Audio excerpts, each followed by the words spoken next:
Hello, Tobiah! Well, hello to everyone else who's watching this video too, but I'm making this for Tobiah because he's the person who owns the other half of the Leap Motion controller that this video is about. Oh, and by the way, I did acquire half of a Leap Motion controller. I found this box on my porch this afternoon, and when I picked it up it was so light that I half expected it to be mostly full of air.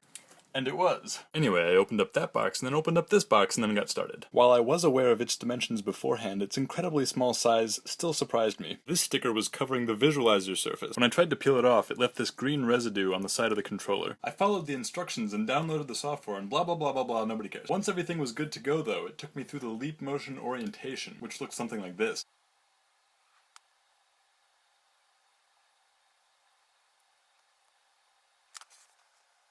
Understandably, this had my jaw on the floor. I would argue that this is because I could firsthand see what the device could do, and I could use it, I could experience it in person rather than on a screen, as you're experiencing it now.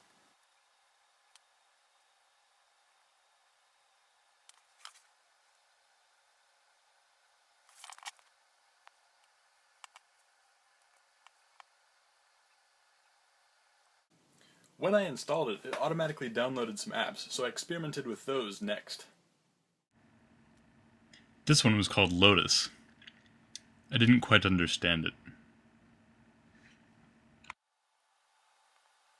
Shim Sham seems to be some kind of game, but I didn't feel like figuring out how to make it work because I wanted to do other things on this. That's okay though. Cut the Rope is the same as the iOS version. The only difference between it and the iOS version is that you're waving your hands in front of the air instead of on your screen. But other than that, the gameplay is exactly the same, and I still suck at it, so I will not demonstrate that. Molecules is a visualizer app for different molecules, and that's kind of cool, but it's pretty much the same as the iOS version, except you manipulate the molecules by waving your hands in the air instead of touching the screen. Funny how that works. From the Aerospace store, I downloaded an app called Touchless for Mac, which is supposed to allow me to use my Leap Motion to do mouse-type things. It did, but it took a lot of getting used to. It was definitely slower and more awkward than using a mouse, but I couldn't tell if that was because the device was slow or if I was slow.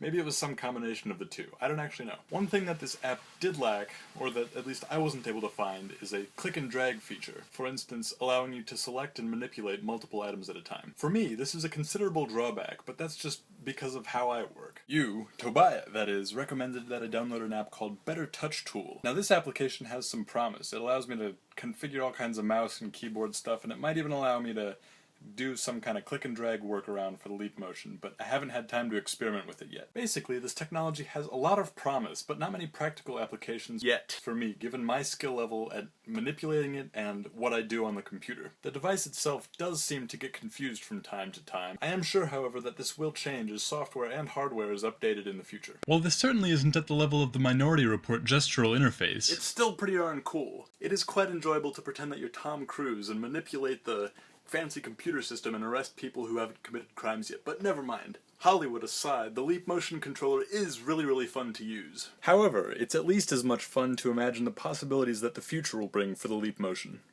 Thank you for watching.